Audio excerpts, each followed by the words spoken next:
नमस्कार, आदाब। आप सभी का स्वागत है हमारे नवीन पाठशाला क्लासेस में। आज हम बात करेंगे इंडो पाक 1971 1971 की जो वार हुई थी, युद्ध हुआ था, उसके बारे में। कैसे भारत ने पूर्वी पाकिस्तान को बांग्लादेश बनाकर आज़ाद कराया, वहाँ के लोगों को कैसे बचाया। तो स्टार्ट करते हैं। देखिए, सबसे पहले तो हम यहाँ पर ये समझेंगे कि जब भारत का विभाजन हुआ था तो पाकिस्तान और दो देश बने थे, पाकिस्तान और इंडिया, ठीक है ना। ये आपका पाकिस्तान इधर भी था, ठीक है। इसको हम कहते थे पूर्वी पाकिस्तान। क्या कहते थे? पूर्वी पाकिस्तान। और एक यहाँ पर आपका हिस्सा पाकिस्तान का, इसको कहते थे हम, इसको पश्चिमी कहते थे, सॉरी, पश्चिमी पाकिस्तान। और इसको कहते थे पूर्वी पाकिस्तान। क्या कहते थे? पूर्वी पाक। तो यहाँ पर पाकिस्तान क्या करता था? पाकिस्तान यहाँ के लोगों के ऊपर बहुत ज़्यादा, यहाँ के लोगों को बेवकूफ़ समझता था, गधा।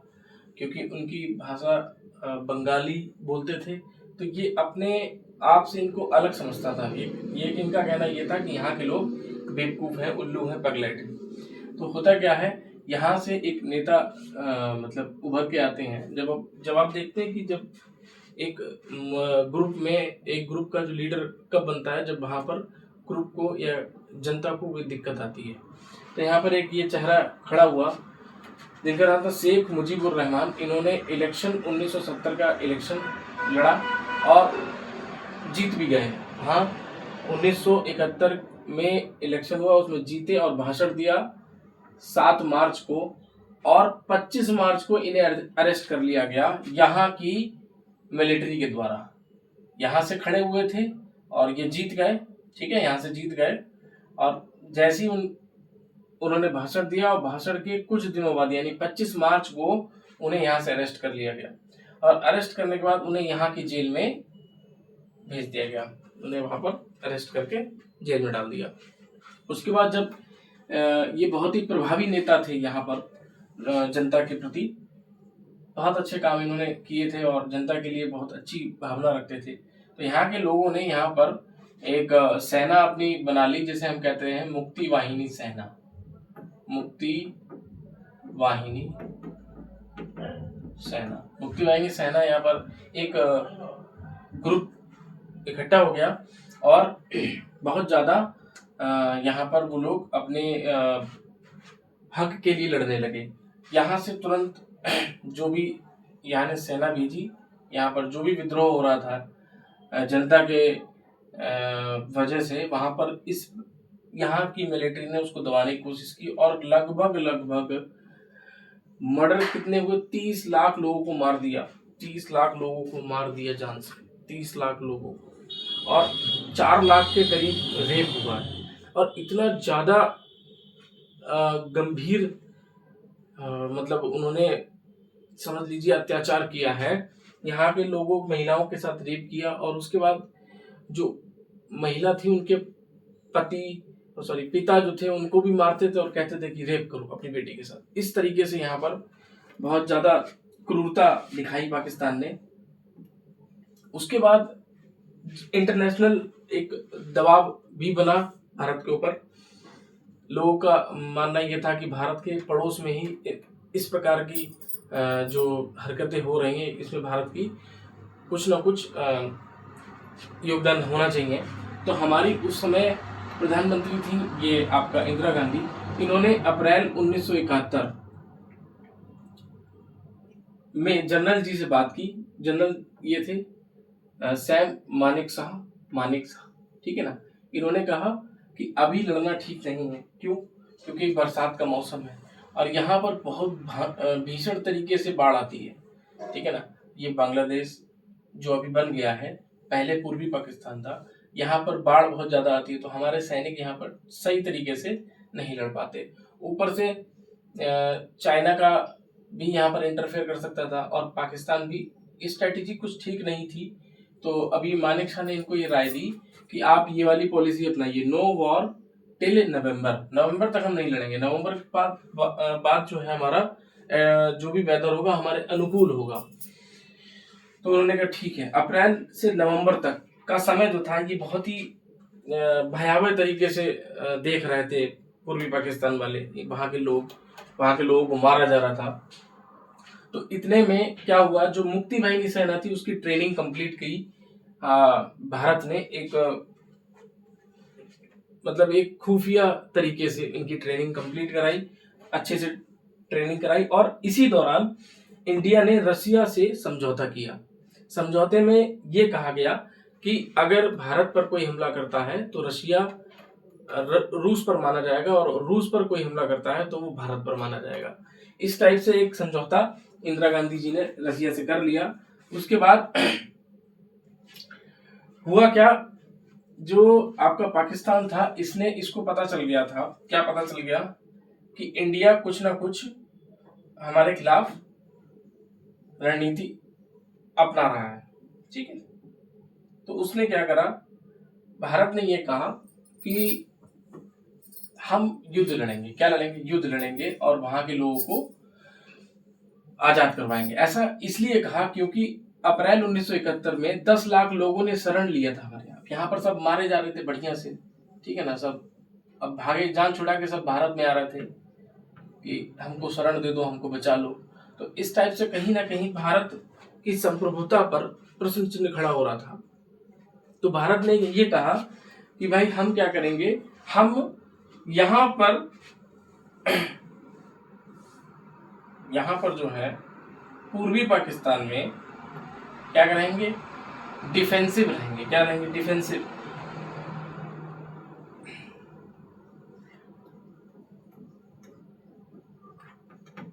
डिफेंसिव रहेंगे, और यहाँ ऑफेंसिव रहेंगे। इसका मतलब यहाँ पर अच्छे से लड़ेंगे बढ़िया से, और यहाँ पर डिफेंस करेंगे, सिर्फ डिफेंस। समझ आ रहा है कि नहीं आ रहा? यहाँ ज्यादा फौजी नहीं रखे। अब हुआ क्या, इतने में पाकिस्तान को ये पता चला, क्योंकि जासूस यहाँ भी थे वहां भी थे, तो उनको किसी जासूस के से पता चला कि यहाँ पर एक जगह है लोंगेवाला। कौन सी? लोंगेवाला। लोंगेवाला में सिर्फ और सिर्फ कितने लोग हैं? 120 जवान है, सिर्फ 120 जवान। तो उसको लगा कि इससे अच्छा मौका नहीं हो सकता, इससे अच्छा मौका नहीं हो सकता यहां पर हमला करने का। तो उसने क्या करा, यहां से अपनी सेना लोंगेवाला में घुसा दी, और बहुत ताबड़तोड़ अपनी एयरफोर्स घुसा दिया। यहाँ चंडीगढ़ में, आपका इधर पंजाब में चंडीगढ़ में भारी भरकम हमला किया, और इतना ज्यादा हमला किया, इतना अचानक से हमला था, इतना पावरफुल हमला था कि भारत का एक भी जवान उसमें नहीं मरा, ठीक है। बस अब भारत को एक मौका मिला। क्या मौका? कि भारत की पॉलिसी है कि हम पहली बार आक्रमण नहीं करेंगे, पहला बार हमारा नहीं होगा, ये पॉलिसी है भारत की। अब क्या हुआ, यहाँ पाकिस्तान ने लोंगेवाला में सिर्फ 120 लोग थे, ये जानकर कि हम वहां 120 लोगों को मारकर वहां का लोंगेवाला जो है उस पर कब्जा कर लेंगे, हमला शुरू कर दिया, और हमला की पहल की। और हमला इतना खतरनाक था कि एक भी हमारे यहाँ का जवान नहीं खत्म हुआ। बस भारत को मौका मिला और भारत ने लड़ाई शुरू की। लड़ाई शुरू करने पर क्या हुआ, देखिए आगे। हमारे यहाँ लोंगेवाला में कितने लोग थे? इंडिया के 120 जवान थे, उनके मेजर थे कुलदीप सिंह। कुलदीप सिंह ने, उनसे ये कहा गया कि पाकिस्तान से लोंगेवाला में कौन लोग आ रहे हैं? ब्रिगेडियर आ रहे हैं तारिक मीर। कौन आ रहे हैं? ब्रिगेडियर तारिक मीर, जिसमें 2800 जवान हैं प्लस टैंक भी है। 2800 जवान प्लस टैंक, और आप लोग सिर्फ 120 हैं। तो ये आपके रियल में है, और ये बॉर्डर मूवी में दिखाया गया कुलदीप सिंह दिखाए गए हैं, और ये आपके रियल में है। इनसे कहा गया कि आप पीछे हट जाइए, और वहां पर 2800 जवान प्लस टैंक है, और आप 120 हैं, आप वहां से हट जाइए, और अपना जो भी है वहां से हटने में ही फायदा है। तो कुलदीप सिंह ने ये कहा कि हम पीछे नहीं हटेंगे, वो 2800 हो चाहे 12,000 हो, हमें कुछ फर्क नहीं पड़ता, ठीक है। हम अपने लोंगेवाला जहां भी हम तैनात हैं वहां की सुरक्षा हम तहे दिल से करेंगे और देश के लिए समर्पित रहेंगे और शहीद भी होंगे। ठीक है, तो नहीं हटे पीछे। अब हुआ क्या, पीछे नहीं हटे। अब जायज सी बात है कि भाई 120 और कहा 2800 प्लस टैंक भी है वहां पर, टैंक भी लेकर आ रहा है ब्रिगेडियर तारिक भी।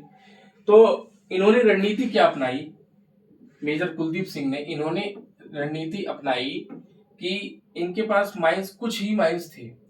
माइंस ही होते हैं इस टाइप से, माइंस आपने देखे होंगे धरती में ऐसे बिछा देते हैं और इन्हें मिट्टी के ऊपर से ऐसे ढक दिया जाता है। अब इसके ऊपर कोई भी वजनी चीज आएगी तो वो वजन पड़ा और हटा तुरंत वो फट जाएगा सब। ठीक है, तो इस टाइप से उन्होंने क्या करा कि माइंस कम थे, जगह ज्यादा थी रेगिस्तान में, तो उन्होंने स्टार्टिंग में ऐसे माइन बिछा दिए सब, स्टार्टिंग में ऐसे माइन बिछा दिए। और बाकी जो जगह थी इस तरफ जो था सब, इसमें क्या करा उन्होंने, टिफन नहीं होता, टिफन खाना खाने वाला टिफन जो इतना लंबा होता है 3-4 मंजिल का, वो उनको जगह जगह पर जैसे माइंस बिछाई थी वैसे उनको भी पत्थर भर के नीचे जमा दिया।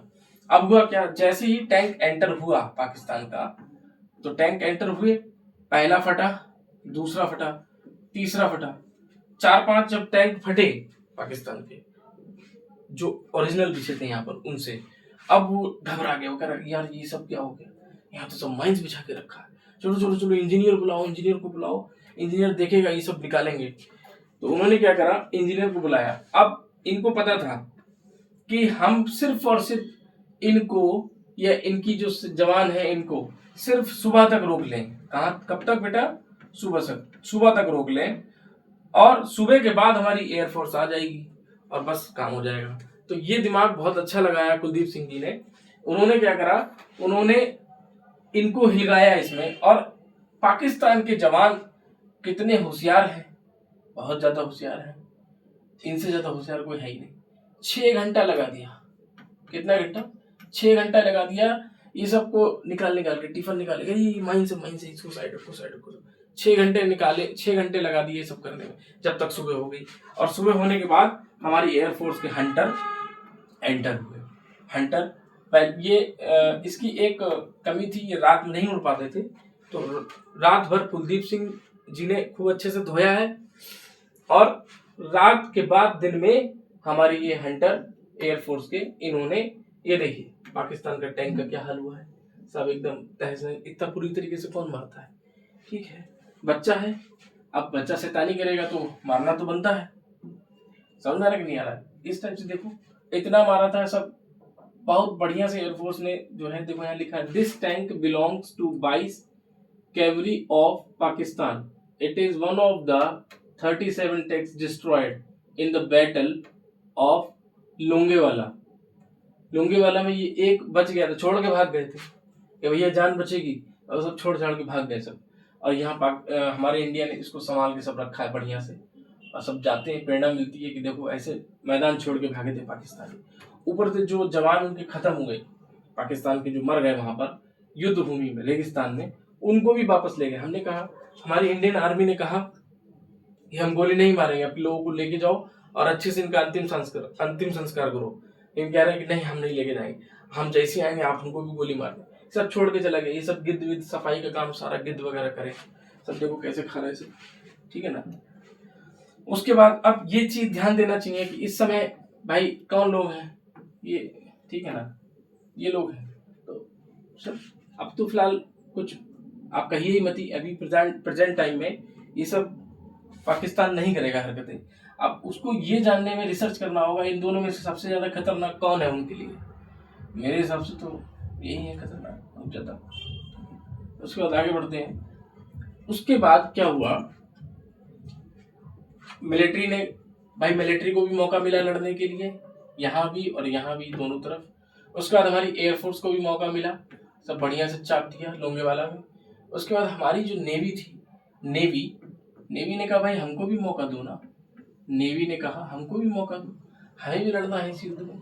तो नेवी ने क्या करा, नेवी ने कहा कि मुक्ति वाहिनी सेना आप अच्छे से यहाँ पर मारो इनको, ठीक है, हम यहाँ पर खड़े हैं, INS विक्रांत, INS विक्रांत, ठीक है ना। INS विक्रांत हमारा एक जहाज है ठीक है, युद्धपोत आपको दिखा देते हैं। ये आईएनएस विक्रांत है, ये समुद्र में खड़ा रहता है और यहाँ से देखिए ये प्लेन खड़े हैं सारे, उड़ उड़ के जाते हैं यहाँ से और यहीं से मिसाइलें लॉन्च होती हैं, पानी में खड़ा रहता है, ठीक है। और यहाँ पर बढ़िया से मिसाइलें दाग रहा था हमारा आईएनएस विक्रांत, बढ़िया से चापा जा रहा था, बहुत अच्छे से पाकिस्तान यहाँ भी मारा जा रहा था, यहाँ भी मारा जा रहा था। कराची बंदर का अच्छे से तबाह कर दिया सब, यहाँ से सब नेवी ने घुस के सब बढ़िया से, यहाँ बांग्लादेश अच्छे से कुटा रहा था, तो पूर्वी पाकिस्तान बहुत बढ़िया तरीके से पाकिस्तान धोया जा रहा था, ठीक है। उसके बाद क्या होता है, ये देखो यहाँ पर ये कराची में पूरा, ये कराची में पाकिस्तान के जहाज हैं, देखो बढ़िया से इनको एकदम तहस नहस करके रखा है, समझ आ रहा कि नहीं आ रहा। तो यहाँ पर क्या हुआ, यहाँ पर पाकिस्तान को पता चल गया, पाकिस्तान को लगा कि अब हम जो है बहुत बुरी तरीके से हारने वाले हैं। तो उसने कहा कि जब तक ये रहेगा तो समझ लीजिए आप यहाँ पर घुस नहीं सकते। कहाँ पर, देखिए हम आपको समझाते हैं। यहाँ पर आईएनएस विक्रांत खड़ा है और ये है आपका पूर्वी पाकिस्तान। अब ये पाकिस्तान है, अब यहाँ से कोई अगर चीज जाएगी, मतलब कोई लड़ाकू विमान पाकिस्तान भेजेगा यहाँ पर, यहाँ के लोगों को मारने के लिए पूर्वी पाकिस्तान के, तो यहाँ पर इंडिया बीच में, इंडिया इन्वॉल्व है युद्ध में, तो बढ़िया से हमारी मिसाइलें जो भी हैं यहाँ पर चाप देंगी। अब वो क्या कर रहा था, यहाँ से घूम के आ रहा था, ठीक है ना, यहाँ से घूम के आना था, तो उसको आईएनएस विक्रांत खड़ा हुआ मिल रहा था। तो अब वो सोच रहा था हम जाएं कैसे, यहाँ पर जाएं कैसे, समस्या ये थी। तो उसने क्या करा, उसने कहा PNS गाजी, ये पनडुब्बी है, बहुत खतरनाक पनडुब्बी है, पाकिस्तान की थी अब नहीं है। तो इसने कहा कि आप जाओ और आईएनएस विक्रांत को डिस्ट्रॉय करो। आईएनएस विक्रांत डिस्ट्रॉय होगा, हमारा रास्ता खुलेगा, हम पूर्वी पाकिस्तान में सैनिकों को भेज सकेंगे। तो भाई ये यहाँ से आती हैं, PNS गाजी आपका यहाँ से चल गई आईएनएस विक्रांत को मारने के लिए। अच्छा हुआ क्या कि हमारे पास इस गाजी को, PNS गाजी को मारने के लिए सिर्फ एक मात्र जहाज था जो इसको मार सकता था, जिसका नाम था INS राजपूत। INS राजपूत यही इसको मार सकता था। और उस समय समस्या और नसीब खराब समझिए कि इसका जो इंजन था वो खराब था, और इसको संभलवाने के लिए इसको कहाँ भेजा गया था, यहाँ पर विशाखापट्टनम में, ठीक है ना। कहाँ पर, यहाँ पर विशाखापट्टनम है, यहीं पर सारे जहाज संभलते हैं, ठीक होते हैं। इंजन खराब था, बस पानी में चल नहीं पा रहा था इंजन की वजह से। तो अब ये बात पता चली हमारे नेवी को कि PNS गाजी आ रही है हमारे विक्रांत को मारने के लिए। विक्रांत लड़ाकू विमान नहीं है, लड़ाकू जहाज नहीं है, यहाँ पर लड़ाकू एरोप्लेन उतरते हैं, फाइटर जेट उतरते हैं, यहाँ से मिसाइलें लॉन्च होती हैं। ये सिर्फ एक समझ लीजिए प्लेटफॉर्म है, पानी के ऊपर एक प्लेटफॉर्म है जहाँ से लोग यहाँ से मिसाइलें और एरोप्लेन या फाइटर जेट लॉन्च होते हैं। तो ये खत्म करने आ रहा था इसको, और जब खत्म करने आया तो हमारे यहाँ क्या था कि यहाँ भी जासूस थे और वहां भी जासूस थे। तो हम लोगों ने यहाँ पर इंडिया में खबर ये फैलाई कि आईएनएस विक्रांत जो है कहाँ आ रहा है, आईएनएस विक्रांत विशाखापट्टनम पहुंच रहा है। कहाँ पहुंच रहा है आईएनएस विक्रांत, कहाँ पहुंच रहा है भाई, पहुंच रहा है विशाखापट्टनम पहुंच रहा है। वहां पर खाद्य पदार्थ भरेगा और सभी लोग अपने घर पे फोन कर दो, जो भी यहाँ के क्रू मेंबर हैं आईएनएस विक्रांत पे, कि हम लोग घर आ रहे हैं 10 दिन के लिए, और जो भी तुम्हारा खाना वाना हमको खिलाना है सब लोग लेकर आओ बढ़िया से, ठीक है। ये खबर फैला दी गई और खबर ये पहुंच गई पाकिस्तान खबर पहुंची। तो वहां की जो PNS गाजी चली थी हमारे इस विक्रांत को मारने के लिए, यहाँ से चली, वो यहाँ नहीं आई। अब उसको खबर मिली, वो विशाखापट्टनम आई। अब विशाखापट्टनम में PNS गाजी की मौत इंतजार कर रही थी। वो मौत क्या थी, INS राजपूत इंतजार कर रहा था, ठीक है। इतने में क्या होता है कि PNS गाजी को पता चल ही पाता है कि राजपूत हमारे सामने है और ये मिसाइल दागती है, उससे पहले ये मिसाइल दाग कर इसको वहां पर खत्म कर देता है। समझ में आया कि नहीं? इस तरीके से खराब विमान से हमने, खराब जहाज से हमने सबसे एक्सपेंसिव पनडुब्बी पाकिस्तान की, जो कि इसने अमेरिका से ली थी। एक्सपेंसिव क्यों है? अमेरिका से ली थी, अमेरिका से, यूएसए से ली थी। वो हमने एक खराब जहाज से मार दी। अब इससे ज्यादा चुल्लू भर पानी में डूबने मरने के अलावा और कुछ नहीं है पाकिस्तान के पास। आप समझिए इस बात को। देखिए ये खराब है, ये खराब था, इसका इंजन काम नहीं कर रहा था, इसने मार दिया इसको, जो कि सबसे खतरनाक पनडुब्बी थी पाकिस्तान की। किससे ली थी? अमेरिका से। बताइए इससे ज्यादा बेइज्जती की बात क्या हो सकती है? समझ में आ रहा कि नहीं आ रहा? अब पाकिस्तान को लगा कि हम हार जाएंगे। कैसे हार जाएंगे? क्योंकि हम यहाँ पर एंटर नहीं कर पा रहे हैं, यहाँ पर नहीं आ पा रहे हैं। यहाँ जो भी है हमारे पहले से वो सब मारे जा रहे हैं। किसके थ्रू?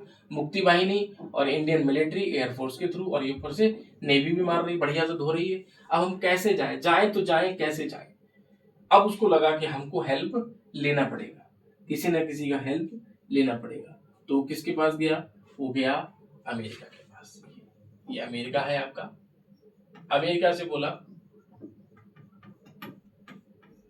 अमेरिका से बोला भाई हमको बचाओ, ये बढ़िया से धो रहा है हमारे यहाँ जो पूर्वी पाकिस्तान है, इसको ये अलग देश बनाने की फिराक में है। इंडिया इसको अलग देश बनाने की फिराक में है, कुछ हमारी मदद करो। ये भीख मांगने चल दिए वहां। तो अमेरिका ने क्या करा? अमेरिका ने यूएन में एक, आपका यूएनओ एक संस्था है, यूनाइटेड नेशन ऑर्गेनाइजेशन, यहाँ की एक काउंसिल है, सिक्योरिटी काउंसिल। सिक्योरिटी काउंसिल में बात उठाई, ये कहा कि एक अंतर्राष्ट्रीय दबाव बनाया भारत के ऊपर कि भाई ये गलत है, और ये हिस्सा जो है किसका है? पाकिस्तान का हिस्सा है, पूर्वी पाकिस्तान। तो ये भारत ठीक नहीं कर रहा। इस टाइप से कुछ इन्होंने मुद्दा उठाया सिक्योरिटी काउंसिल में। तो वहां पर रूस ने हमारा अंतरराष्ट्रीय स्तर पर बहुत अच्छा साथ दिया। रूस ने क्या कर दिया भैया? रूस ने कर दिया वीटो। क्या कर दिया? वीटो। वीटो। अब वीटो पावर क्या होती है? वीटो पावर एक अलग विषय है, इस पे एक अलग चर्चा होगी। फिलहाल आप इतना समझिए, ना करने की शक्ति, ना करने की शक्ति। तो यहाँ पर अमेरिका ने कहा कि ये गलत है, रूस ने कहा ये गलत नहीं है, इस पर मैं वीटो करता हूं, ये गलत नहीं है। वहां के लोगों को, वहां की महिलाओं को, वहां के बच्चों को उनका हक दिलवाया जा रहा है। किसके थ्रू? इंडिया के थ्रू। इंडिया उस पर कब्जा नहीं कर रहा है, ये गलत है। तो ये मुद्दा गया, ये भी काम नहीं आया। उसके बाद क्या करा? अब वो बोला कि भाई अब तो मामला बिगड़ गया है, अब हमने हमारे लिए कुछ बचा ही नहीं है। तो उसने कहा कि भाई हमारी आप अब हथियार से मदद करो। तो अमेरिका ने क्या कहा? अमेरिका ने अपना एक सातवां बेड़ा भेज दिया पाकिस्तान के लिए कि आप इंडिया से हमारे सातवें बेड़े से लड़ो। ये सातवां बेड़ा बहुत खतरनाक था, हम आपको दिखा देते हैं, ध्यान से देखिए। ये सातवां बेड़ा, ये अकेले नहीं चलता था, ये अपने साथ बहुत सारे जहाज लेके चलता था। देखिए कितने जहाज, इस टाइप से बहुत सारे जहाज लेके चलता था। और ये हमारे आईएनएस से 2 गुना बड़ा था, 2 गुना बड़ा, हमारा आईएनएस से 2 गुना बड़ा। तो अब जो था समस्या हमारे लिए बहुत गंभीर होने वाली थी। और उस समय इंदिरा गांधी को ये लगा था कि अब हमारा आईएनएस जो है डूब जाएगा, ये डुबा देगा। अब होता क्या, इतने में हमारी जो इंदिरा गांधी थी, आपको हम बता चुके हैं, रशिया से समझौता कर चुकी थी। किससे समझौता कर चुकी थी? रशिया से। उन्होंने कहा भाई देखो अब मामला थोड़ा गंभीर है, अमेरिका भी बीच में आ रहा है। तो रूस ने कहा कि कोई दिक्कत नहीं। रूस ने क्या कहा? कोई दिक्कत नहीं, हम हैं। रूस ने अपना क्या करा? 40वां बेड़ा भेज दिया। 40वां बेड़ा, 40वें बेड़े में बहुत, देखो कम से कम, ये देखो कम से 20-30 तो पनडुब्बी थी। क्या करती है? पानी के अंदर चलती है, साइलेंट किलर, पानी के अंदर चलती है ये, ऊपर नहीं, ऊपर भी चलती है और नीचे नीचे जाती है, नीचे नीचे मार देती है। बहुत खतरनाक है ये 40वां बेड़ा, बहुत जहाज है पीछे तक सब। समझ आ रहा कि नहीं? उन्होंने 40वां बेड़ा भेज दिया और भेजने के बाद कहा कि देखो भाई अब आपका आईएनएस ये रहा, ये धो रहा है यहाँ पर बढ़िया से, यहाँ भी कुट रहा है पाकिस्तान। उन्होंने क्या करा? 40वां अपना बेड़ा यहाँ फील्डिंग सेट कर दी, फील्डिंग सेट कर दी। और यहाँ पर एक देश है यमन, यमन में रूस की एयरफोर्स का अड्डा है। यमन से भी कहा आप भी मारो, आप भी मारो, पूर्वी पाकिस्तान पश्चिमी पाकिस्तान दोनों। अब बाड़ी यहाँ से कचा रहा है, यहाँ पर ये सातवां बेड़ा अभी तक रास्ते में ही है, यहाँ पर आया खड़ा हो गया। अब देखिए ध्यान से, ये पीछे क्यों रह गए? देखो रूस ने यहाँ से फटाफट से भेज दिया, और ये यहाँ से आने में टाइम लगता है, देखो कितना लंबा रास्ता है। अब जो यहाँ आके रुक गए, इन्होंने कहा कि भाई जो भी हो सामने से हट जाओ, हम परमाणु बम लेकर आए हैं, ये सातवां बेड़ा है, बहुत खतरनाक है, हम परमाणु बम लाए हैं, हम सब तहस नहस कर देंगे। तो उस समय रूस ने क्या जवाब दिया? रूस ने कहा कि देखिए भाई, परमाणु बम तो हम भी लाए हैं, आपकी गिनती है, हमने गिनती नहीं की है, हमने ऐसी भर लिया है सब, अब जब चलेंगे तब पता चलेगा कितने। तो इस टाइप से धमकी दिया रूस ने कि भाई अब जो है मामला यहाँ पर अब कोई नहीं आएगा। तो क्या हुआ, अमेरिका ने ये सोचा कि अगर युद्ध हम लड़ेंगे तो ये छोटी सी लड़ाई, एक छोटी ही लड़ाई है, ये वर्ल्ड वॉर का रूप ले लेगी, वर्ल्ड वॉर 3 का रूप ले लेगी। तो ये यहाँ से वापस चले गए। इन्होंने कहा कि हम लेट हो गए, वी आर टू लेट, हम आपकी मदद नहीं कर पाए। पाकिस्तान क्या करें, आप हो ही जाहिल इंसान, क्या मदद करें आपकी। वापस चले गए, वापस चले गए, और बढ़िया से रूस के 40वां बेड़ा खड़ा रहा यहाँ पर, लगभग 2 दिन 3 दिन यहाँ पर खड़ा, और बढ़िया से इसको मारा पीटा गया, बहुत बढ़िया से पिटा रहा था पाकिस्तान। फिर क्या हुआ, एक चारों तरफ से पाकिस्तान को लगने लगा था कि अब जो है हम हारने वाले हैं, और हमारे हाथ से पूर्वी पाकिस्तान जाने वाला है। कौन सा पाकिस्तान? पूर्वी पाकिस्तान, जो अभी प्रेजेंट टाइम में बांग्लादेश है, जाने वाला है, और पूरी तरीके से टूट चुका था पाकिस्तान।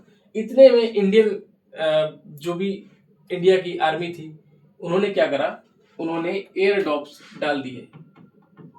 एयर डॉप्स क्या होते हैं? ये पैराशूट लेकर कुछ मिलिट्री को बांग्लादेश में या पूर्वी पाकिस्तान में यहाँ पर कूदा दिया, इस टाइप से पैराशूट लेकर नीचे कूदे, और इनमें से 70%, कितने परसेंट? 70% क्या थे? पुतले, और 30% लोग ही इंसान जवान थे, बाकी 70% पुतले थे। पुतले ही मतलब नीचे पैराशूट लेके छोड़ दिए गए थे। अब इतने में खबर लगी पाकिस्तान को, पाकिस्तान ने कहा अब तो बहुत बुरी तरीके से मरेंगे। एक तो यहाँ से सेना हमारी जाने नहीं दे रहा है, यहाँ पर सेना जाने नहीं दे रहा है, और ऊपर से एयर डॉप्स गिरे हैं, सैनिक उतरे हैं, ये खबर उनको पता चल गई। अब बहुत बुरी तरीके से पाकिस्तान डर गया, और डरने के बाद जो है क्या करा, फिर इंडिया ने कहा अब हम करते हैं आर पार की लड़ाई। आर पार की लड़ाई में क्या करा इंडिया ने, हमारा जो हंटर है फाइटर जेट, इसने पूर्वी पाक के जो गवर्नर थे AH मलिक, यहाँ पर उनके घर पर हमला कर दिया। हालांकि वो मरे नहीं इस हमले में, तो निकल बैठे वहां से। और देखिए डर कितना डर, एक गवर्नर आप सबको मैं बता देता हूँ, जैसे हमारे यूपी के गवर्नर, ठीक है ना, एक राज्य का गवर्नर, उसी टाइप से यहाँ पर पूर्वी पाकिस्तान के गवर्नर जो थे AH मलिक, इन्होंने क्या करा, डर के मारे त्याग पत्र दे दिया। बोले कि जिंदगी रहेगी तो कोई भी नौकरी कर ले, ये सब त्याग पत्र दे दिया गवर्नर के पास से। इतना डर पैदा किया था इंडियन आर्मी, नेवी और मिलिट्री ने। समझ आ रहा कि नहीं आ रहा? उसके बाद अब इनसे कहा, ये है मेन कमांडर पाकिस्तान की तरफ से, उन्होंने कहा कि देखिए अगर आप अभी हमारी बात मान लेंगे तो आपके जितने भी सैनिक हैं, हम गारंटी लेते हैं उनको हम नहीं मारेंगे और जिंदा आपको वापस देंगे, अगर आप अभी इस युद्ध को विराम करते हैं तो। और नहीं तो हम जितना अभी हमला कर रहे हैं, इंडियन आर्मी ने कहा अभी जितना हमला हुआ है उससे 10 गुना ज्यादा हमला हम करेंगे, 10 गुना तेज हमला करेंगे।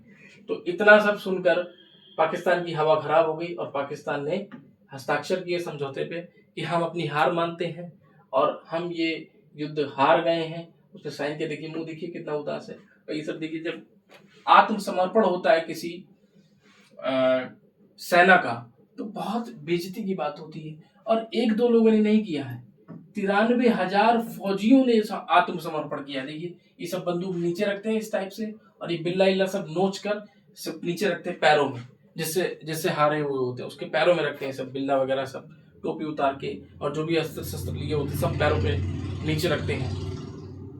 ये इतनी बड़ी हार, 93,000 फौजी ने, 93,000 बहुत होता है, 93,000। ये वर्ल्ड गिनीज बुक में रिकॉर्ड है, सबसे बड़ी हार है, विश्व की सबसे बड़ी हार। 1971 विश्व की सबसे बड़ी हार है। गिनीज वर्ल्ड रिकॉर्ड एक बुक है, वर्ल्ड रिकॉर्ड, उसमें रिकॉर्ड है, ये सबसे बड़ी हार है पाकिस्तान की। और हमको कहते हैं कि इंडियन आर्मी, इंडियन एयरफोर्स कुछ कर नहीं पाएगी। अरे आप आजमा के तो देखिए, हम बताएंगे क्या कर सकते हैं क्या नहीं कर सकते। तो शेख मुजीबुर रहमान की बेटी है शेख हसीना, ये आपको पता होगा, बांग्लादेश की प्रधानमंत्री है, ठीक है। और फिर क्या करा उन्होंने, हस्ताक्षर किए।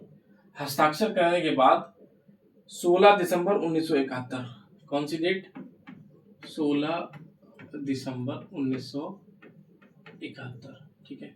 यहाँ पर उस पूर्वी पाकिस्तान, जो पूर्वी पाकिस्तान था, पूर्वी पाक को क्या कहा गया, बांग्लादेश। और जो शेख मुजीबुर रहमान बंदी बना रखा था पाकिस्तान ने, पश्चिमी पाकिस्तान उनको बंदी बना रखा था, उनको छोड़ा गया, रिहा किया गया, और बांग्लादेश एक पूर्वी पाकिस्तान को एक स्वतंत्र देश बना दिया इंडिया के थ्रू। अब देखिए, चाहता तो इंडिया बांग्लादेश को अपने में मिला सकता था, हालांकि बांग्लादेश, पश्चिम बंगाल, अफगानिस्तान, श्रीलंका, ये सब भारत के ही टुकड़े हैं। लेकिन भारत की रणनीति रही है कि हम अपने आसपास हो रहे अत्याचार, महिलाओं पर, बच्चों पर, उन सबको रोकेंगे, अपने आसपास ये सब गंदगी नहीं फैलने देंगे, लेकिन उसे जीतने के बाद हम एक अलग देश बना देंगे, उसे अपने में सम्मिलित नहीं करेंगे। समझ में आया कि नहीं आया? ये कुछ रणनीति रही। और इस टाइप से देखिए हमारी ये सेना देख रहे हैं, कितना जोश में, देखिए सब देख के हवा खराब होती, पाकिस्तान की सेना इनको देख लेती है, इनकी हवा खराब होती। पैरा कमांडो बहुत खतरनाक है ये सब। हमारी भारत की सेना से मैं हाथ जोड़कर मैं उनको नमन करता हूं कि उन्होंने इस तरीके से 1971 के वॉर को, यहाँ तक कि अमेरिका जो कि बहुत पावरफुल कंट्री कही जाती है, उसको भी धूल कहीं ना कहीं चटाई है। और उम्मीद करता हूँ आपको ये वीडियो बहुत अच्छे तरीके से समझ में आई होगी। अगर कोई डाउट या कोई क्वेश्चन हो तो आप कमेंट बॉक्स में जरूर लिखें। नमस्कार, आदाब, जय हिंद, जय भारत।